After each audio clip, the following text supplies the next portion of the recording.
নমস্কাৰ লৈ আহিছো এটা গুৰুত্বপূৰ্ণ খবৰ কাইলৈ দিনটোত প্ৰত্যাহাৰ কৰা হৈছে অসম বন্ধৰ কাৰ্যসূচী অহা 4 ফেব্ৰুৱাৰীলৈকে স্থগিত ৰখা হৈছে অসম বন্ধৰ কাৰ্যসূচী আৰু আক্ৰাসুৱে সময়সীমা বান্ধি দিছে 4 ফেব্ৰুৱাৰী চৰকাৰৰ সময়সীমা বান্ধি দিছে আক্ৰাসুৱে 4 ফেব্ৰুৱাৰী গতিকে 4 ফেব্ৰুৱাৰীলৈকে স্থগিত ৰখা হৈছে অসম বন্ধৰ কাৰ্যসূচী 21 জানুৱাৰীত 12 ঘণ্টা অসম বন্ধৰ ঘোষণা কৰা হৈছিল অৰ্থাৎ কালিলৈ দিনটোত 12 ঘণ্টা অসম বন্ধৰ ঘোষণা কৰা হৈছিল পুৱা 5 বজাৰ পৰা সন্ধিয়া 5 বজালৈ অসম বন্ধৰ ঘোষণা কৰিছিল কাইলৈ দিনটোত আক্ৰাসুৰ ফালৰ পৰা আৰু 21 জানুৱাৰীৰ বন্ধ কোনো পধ্যে উঠাই লোৱা নহব বুলি কৈছিল আক্ৰাসুৱে লগতে তেওঁলোকে কৈছিল যে 100% বন্ধ হ'ব এনেদৰে হুংকাৰ দিছিল আক্ৰাসুৱে কাইলৈ বন্ধৰ সন্দৰ্ভত কিন্তু এতিয়া উঠাই ললে অসম বন্ধ আৰু হিমন্ত চৰকাৰে দাবী পূৰণ নকৰিলে পুনৰ অসম বন্ধ দিয়াৰ হুংকাৰ প্ৰদান কৰিছে আক্ৰাসুৰ ফালৰ পৰা আৰু 12 ঘণ্টাৰ পৰিৱৰ্তে 72 ঘণ্টাৰ অসম বন্ধ দিয়া হ'ব বুলিও হুংকাৰ দিছে এতিয়া আক্ৰাসুৱে আৰু মাৰ্চ মাহত 100 ঘণ্টা ৰাষ্ট্ৰীয় ঘাইপথ আৰু ৰেলপথ অৱৰোধ কৰা হ'ব এনেধৰণে এতিয়া হুংকাৰ প্ৰদান কৰিছে এতিয়া চৰকাৰক সময়সীমা বান্ধি দিছে 4 ফেব্ৰুৱাৰী আৰু 4 ফেব্ৰুৱাৰীলৈকে যদি চৰকাৰে তেওঁলোকৰ দাবীসমূহ পূৰণ নকৰে অৰ্থাৎ আক্ৰাসুৰ দাবীসমূহ পূৰণ নকৰে তেনেহলে 12 ঘণ্টা অসম বন্ধৰ পৰিৱৰ্তে 72 ঘণ্টাৰ অসম বন্ধ দিয়া হ'ব বুলি হুংকাৰ দিছে লগতে কৈছে যে আক্ৰাসুৱে মাৰ্চ মাহত 100 ঘণ্টাৰ ৰাষ্ট্ৰীয় ঘাইপথ আৰু ৰেলপথ অৱৰোধ কৰা হ'ব আৰু ঘোষণা কৰিলে আক্ৰাসু আৰু কোচ ৰাজবংশী সন্মিলিত মঞ্চই এই কথাখিনি ঘোষণা কৰিছে আক্ৰাসুৰ ফালৰ পৰা লগতে কোচ ৰাজবংশী সন্মিলিত মঞ্চই ঘোষণা কৰিছে হুংকাৰ দিছে এনেধৰণে আৰু 2 ফেব্ৰুৱাৰীত মুখ্যমন্ত্ৰী হিমন্ত বিশ্ব শৰ্মাৰ সৈতে যৌথ আলোচনাত মিলিত হ'ব দুই সংগঠন এক গুৰুত্বপূৰ্ণ খবৰ এটা বিগ ব্ৰেকিং নিউজ কাইলৈ প্ৰত্যাহাৰ কৰা হৈছে অসম বন্ধৰ কাৰ্যসূচী অহা 4 ফেব্ৰুৱাৰীলৈকে স্থগিত ৰখা হৈছে অসম বন্ধৰ কাৰ্যসূচী 21 জানুৱাৰীত 12 ঘণ্টা বন্ধৰ ঘোষণা কৰা হৈছিল অৰ্থাৎ কাইলৈ দিনটোত আৰু পুৱা 5 বজাৰ পৰা সন্ধিয়া 5 বজালৈ অসম বন্ধৰ ঘোষণা কৰিছিল আক্ৰাসুৰ ফালৰ পৰা কাইলৈ দিনটোত আৰু 21 জানুৱাৰীৰ বন্ধ কোনো পধ্যে উঠাই লোৱা নহব 100% বন্ধ থাকিব এনেধৰণে হুংকাৰ দিছিল আক্ৰাসুৱে কিন্তু এতিয়া কাইলৈ দিনটোত অসম বন্ধ উঠাই লৈছে আক্ৰাসুৰ ফালৰ পৰা আৰু হিমন্ত চৰকাৰে দাবী পূৰণ নকৰিলে পুনৰ অসম বন্ধ দিয়া হ'ব এনেধৰণে এতিয়া হুংকাৰ প্ৰদান কৰিছে আক্ৰাসুৰ ফালৰ পৰা লগতে 12 ঘণ্টাৰ পৰিৱৰ্তে 72 ঘণ্টাৰ অসম বন্ধ দিয়া হ'ব এনেধৰণে এতিয়া মন্তব্য কৰিছে আক্ৰাসুৰ ফালৰ পৰা হুংকাৰ দিছে চৰকাৰক হিমন্ত বিশ্ব শৰ্মাৰ চৰকাৰক আক্ৰাসুৰ ফালৰ পৰা আৰু মাৰ্চ মাহত 100 ঘণ্টা ৰাষ্ট্ৰীয় ঘাইপথ আৰু ৰেলপথ অৱৰোধ কৰা হ'ব এনেধৰণে হুংকাৰ দিছে আক্ৰাসুৱে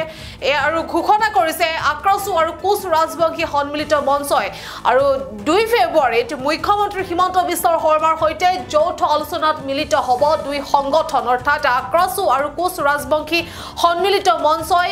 2 ফেব্ৰুৱাৰীত মুখ্যমন্ত্ৰী হিমন্ত বিশ্ব শৰ্মাৰ সৈতে যৌথ আলোচনাত মিলিত হ'ব আৰু কাইলৈ যে অসম বন্ধৰ ঘোষণা কৰিছিল আক্ৰাসুৰ তৰফৰ পৰা আৰু সেই কাইলৈ অসম বন্ধ প্ৰত্যাহাৰ কৰা হৈছে উঠাই লৈছে আক্ৰাসুৰ ফালৰ পৰা আৰু অহা 4 ফেব্ৰুৱাৰীলৈকে স্থগিত ৰখা হ'ব অসম বন্ধৰ কাৰ্যসূচী সময়সীমা বান্ধি দিছে আক্ৰাসুৱে চৰকাৰক 4 ফেব্ৰুৱাৰী গতিকে 4 ফেব্ৰুৱাৰীলৈকে স্থগিত ৰখা হৈছে অসম বন্ধৰ কাৰ্যসূচী আৰু কাইলৈ দিনটোত আক্ৰাসুৰ ফালৰ পৰা অসম বন্ধৰ ঘোষণা কৰা হৈছিল পুৱা 5 বজাৰ পৰা সন্ধিয়া 5 বজালৈকে কিন্তু এতিয়া সেই অসম বন্ধৰ কাৰ্যসূচী আক্ৰাসুৰ ফালৰ পৰা তেওঁলোকে স্থগিত ৰাখিছে আৰু অহা 4 ফেব্ৰুৱাৰীলৈকে স্থগিত ৰখা হৈছে অসম বন্ধৰ কাৰ্যসূচী নেতৃবৃন্দ ইয়াতে আলাপ আলোচনা কৰি কেইটামান আমাক ক্ৰাইটেৰিয়া দিয়া হৈছে যে এইকেইটাৰ ওপৰত আলোচনাটো হ'ব লাগে আমাক আমন্ত্ৰণ কৰিছে আমি নাযাওঁ আপোনালোকে আমাৰ হৈ এই কথাখিনি চৰকাৰক অৱগত কৰক সেই সূত্ৰে মই প্ৰভাত বৈষ্ণৱ আমাৰ ডক্টৰ নিৰ্মল ৰায় আৰু আক্ৰাসুৰ প্ৰাক্তন সভাপতি বিশ্বজিৎ ৰায় আৰু লগতে অন্যান্য আৰু 11জন লৈ আমি টোটেল 14জন আমি প্ৰতিনিধি তাত গৈছিলোঁ আৰু তাত আমি 4টা বিষয়বস্তুৰ লগতে অন্যান্য বিষয়বস্তুবিলাকো আমি আলোচনাত উত্থাপন কৰিছোঁ 4টা বিষয়বস্তুৰ ভিতৰত আছিল প্ৰথমটো আছিল পঁচাশী লোকসকলক জনজাতিকৰণ দ্বিতীয়টো আছিল আপোনাৰ কমতাপুৰ ৰাজ্য পুনৰ্গঠন তৃতীয়টো আছিল কেন্দ্ৰীয় চৰকাৰৰ লগত আমাৰ আক্ৰাসুৰ বা আন্দোলনকাৰী পক্ষৰ লগতে ত্ৰিপাক্ষিক বৈঠক এটা অনুষ্ঠিত কৰোৱা আৰু চতুৰ্থ নম্বৰ আছিল যে জীৱন সিঙকে আদি কৰি কেইগৰাকী ব্যক্তিক শান্তি আলোচনাৰ কাৰণে মাতি আনি তেওঁলোকক আবদ্ধ কৰি ৰখা হৈছে কিন্তু শান্তি আলোচনাৰ প্ৰক্ৰিয়া আৰম্ভ কৰা নাই এইকেইটা মূল বিষয় আৰু ইয়াৰ ওপৰত সংযোজিত আৰু কেইবাটাও বিষয় আমাৰ জড়িত হৈ আছিল আমাৰ মাননীয় মন্ত্ৰী পীযুষ হাজৰিকা ডাঙৰীয়াই অতি সৌহাৰ্দ্যপূৰ্ণ পৰিৱেশত আটাইখিনি কথা শুনাৰ উপৰি আৰু অন্যান্য সংলগ্ন আৰু কিছুমান বিষয়েও আমি তাত উপস্থাপন কৰিছিলোঁ আৰু সেই উপস্থাপন কৰাৰ পিছত তেওঁলোকে আমাক এটা অনুৰোধ কৰিছিল যে আমাক মানে বন্ধটো উঠাই ল'বলগীয়া সাময়িকভাৱে মুখ্যমন্ত্ৰী বৰ্তমান এডভান্টেজ আছাম 2.0 লৈ বিদেশলৈ গৈছে। তেওঁ উভতি আহিব 24 তাৰিখে ভাৰতবৰ্ষলৈ আৰু তেওঁ দিছপুৰলৈ 27 তাৰিখে উভতি আহিব।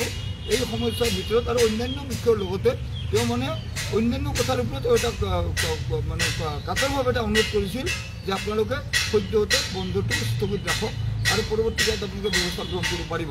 আমি যিখিনি কথা আলোচনা হৈছিল সেই গোটেই কথাখিনি আনি আহি 19 তাৰিখে নহয় 20 তাৰিখে আমি ইয়াত আলোচনা হৈছিল। 19 তাৰিখে আমি আহি আক্ৰাসী অফিচত আমি গোটেই কথাখিনি অনুৰোধ জনাইছোঁ।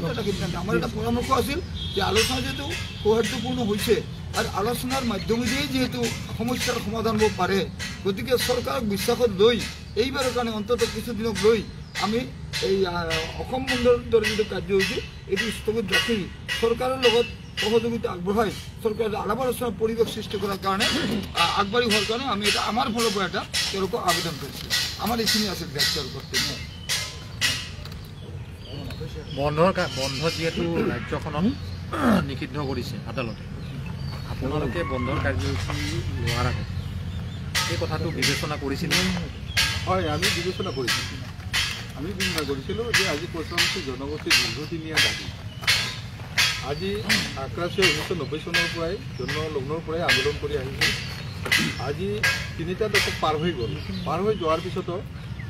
কি কংগ্ৰেছ চৰকাৰ কি বিজেপি চৰকাৰখনে যিধৰণে আমাক আশ্বাস প্ৰদান কৰিছিল সেই আশ্বাস ফটুকাৰ ফেনত পৰিণত হ'ল। আৰু যাৰ কাৰণে আলোচনাৰ ওপৰত আলোচনাৰ ভিতৰত আলোচনা কৰি আছে, কোনো এটা সমস্যাকে সমাধান কৰাৰ কাৰণে আমি সদিচ্ছা দেখা নাপালোঁ। আৰু যাৰ কাৰণে আমি যিহেতু গণতান্ত্ৰিক সংগঠন হিচাপে গণতান্ত্ৰিকৰ ভিতৰতে থাকি আমি বিচাৰিছোঁ যে যিহেতু এটা আমি জনগোষ্ঠী নিৰীক্ষণ হৈ যোৱাৰ পথত, গতিকে আমি আন্দোলন যিধৰণে আজি বিজেপি চৰকাৰখনে আমাৰ আন্দোলন স্থবিৰ কৰাৰ কাৰণে যি পলিচি লৈছে, আজি যি গণতান্ত্ৰিক হত্যা কৰিব ওলাইছে, আজি আমাৰ যি মূল্যবোধ গণতন্ত্ৰৰ যি মূল্যবোধ সেই মূল্যবোধক ধ্বংস কৰাৰ কাৰণে যি পৰিকল্পনা লৈছে, গতিকে আমি বিচাৰোঁ যে যি ভাৰতৰ যি গণতান্ত্ৰিক নাগৰিকৰ গণতান্ত্ৰিক অধিকাৰ আছে, সেই অধিকাৰক যাতে সাব্যস্ত কৰিব পাৰে, তাৰ কাৰণে আমি চৰকাৰকো আবেদন কৰোঁ যে আজি সুপ্ৰিম কোৰ্ট গুৱাহাটী হাইকোৰ্টে যিধৰণে আজি বন্ধ নিষিদ্ধ কৰিছে, যে আমি কথাবিলাক অৱগত হৈছোঁ। তথাপিতো আমি জাতি ৰক্ষাৰ স্বাৰ্থত আমি যেনেকেই নহওক, যদি আমি ইয়াত দণ্ডনীয় হ'ব লাগে আমি দণ্ডনীয় হ'ম, তথাপিতো কিন্তু জাতি ৰক্ষাৰ ক্ষেত্ৰত আমি কাৰ্যসূচী পালন কৰি যাম বুলি আমি সকলোৱে প্ৰতিজ্ঞাবদ্ধ হৈছিলোঁ।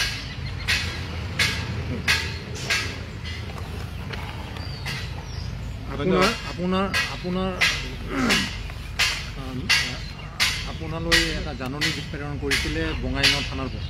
হয়, এতিয়া আৰক্ষীৰ স্থিতি বৰ্তমান সময়ত?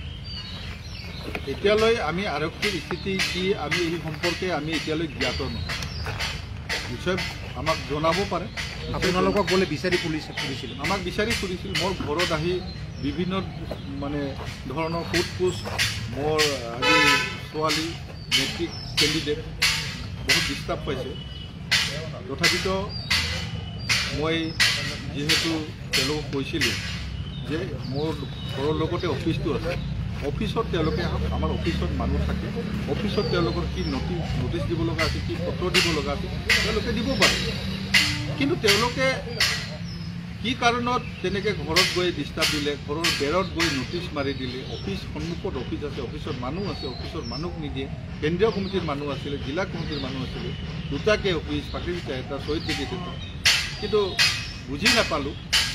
যে মানসিক হাৰাশাস্তি বুলি মই ভাবিম যে মানসিক হাৰাশাস্তি দিয়াৰ কাৰণে প্ৰশাসনে এইটো কাম কৰিছিল। মন্ত্ৰীৰ লগত আলোচনাৰ পিছত তেওঁলোকে আৰু অহা বন্ধ কৰিছে? মন্ত্ৰীৰ লগত আলোচনা হোৱাৰ পিছত তেওঁলোকে বিচৰাটো বন্ধ কৰি দিছে। Thank U,